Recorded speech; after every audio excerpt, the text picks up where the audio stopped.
how you can create all kinds of amazing designs from a very basic star shape. Now, star shape is probably one of the most flexible designs in Affinity Photo, so you can use it in countless ways. So select that, the star tool, then go up here to the fill, and you can then change the swatches. I'm going to go with a very basic swatch, but the gradients you have will be very different. Just simply click it and then that's applied. So I'm just going to go with this one. And you can see basic star.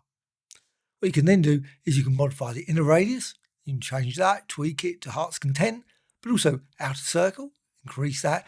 I want nice rounding, and that's what you get. Outer circle rounds it, but also inner circle. And you can see then you get this effect, this lovely curve in the center. Also, number of points. Don't want 5, I want maybe about 20. So say 20.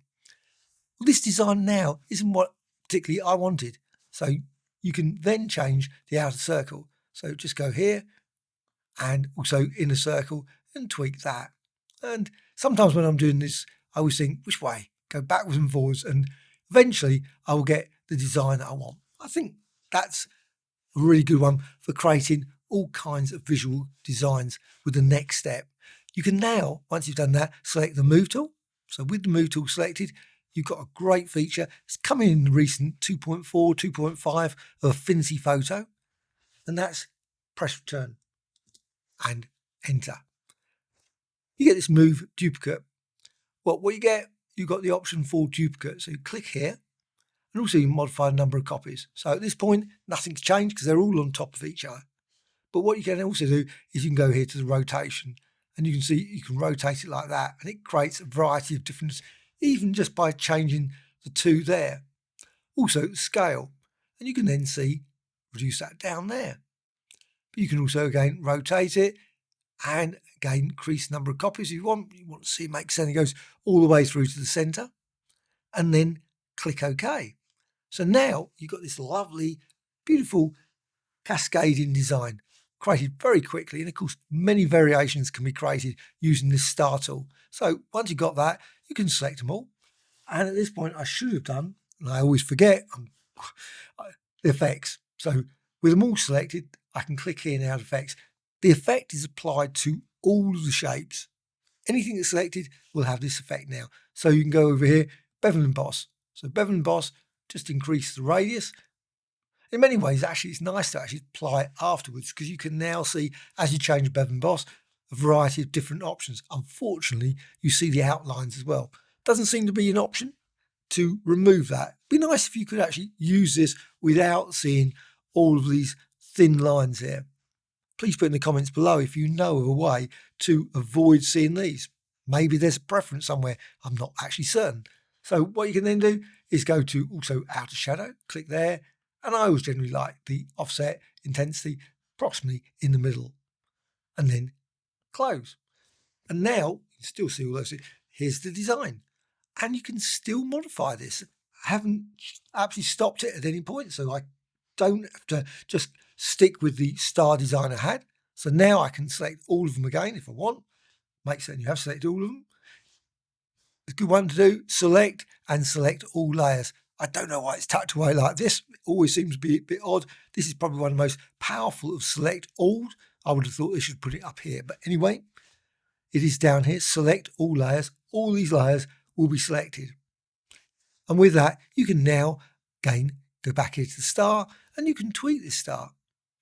You can go here to points, so you can increase the number of points. So you decide, you know what, I want it even more intense than I had before.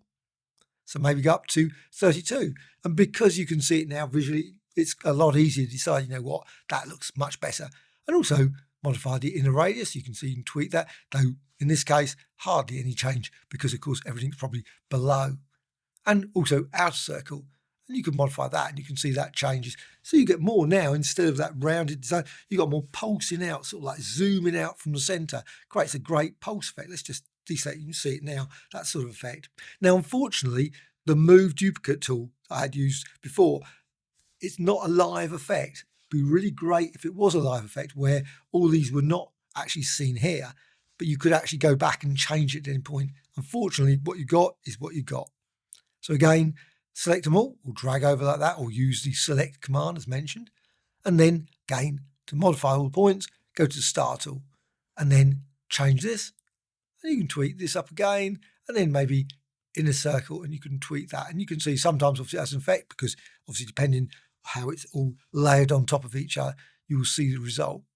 And now, if you're happy with it all, you want to rasterize it, turn it into a pixel layer so you can then export it and use it in another application.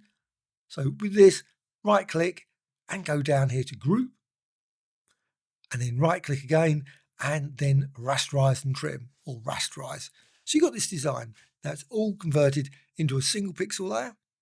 And with that, you can now go to File and you can then go to maybe save it, maybe export it, maybe to a PNG or JPEG format, etc.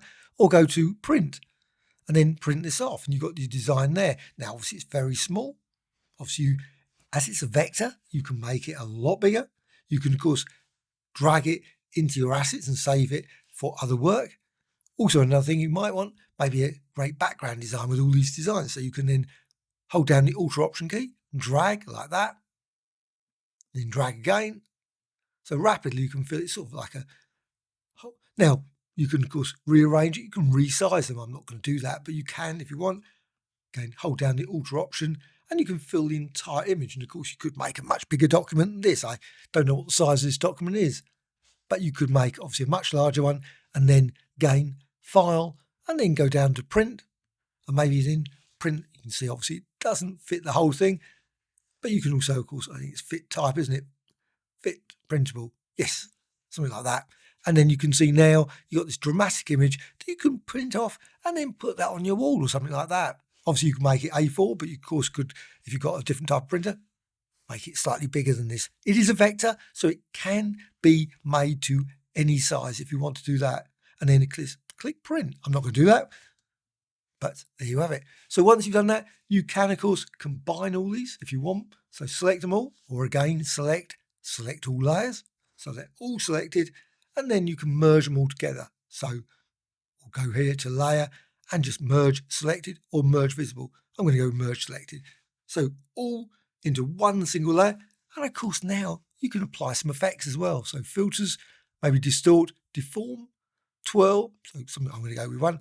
Bit dramatic, maybe not exactly what you want, but you can see you can create all kinds of unique effects like that. Maybe reduce the radius down, apply it in different places, and so on to create a dramatic design like that. And again, File and then Print to actually print it off and put it on the wall, or use this as a background overlay with other images, or maybe use it as a great displacement map. I always think this sort of effect is great. If you've got an image, just bring an image in and you can use this as the background layer and then use filter and go down here to distort and displace. Now, of course, I haven't got anything here, so low map from layers beneath, it's just got itself. But you can see, obviously in this case, it just drags down, but that's all you need to do if you've got an image and apply it that way. Hope you found this of interest. Any questions, please put in the comments below. Always great to hear from you. A like or dislike, always appreciated as well. And also, please subscribe to the channel. Always adding new videos all the time. Bye.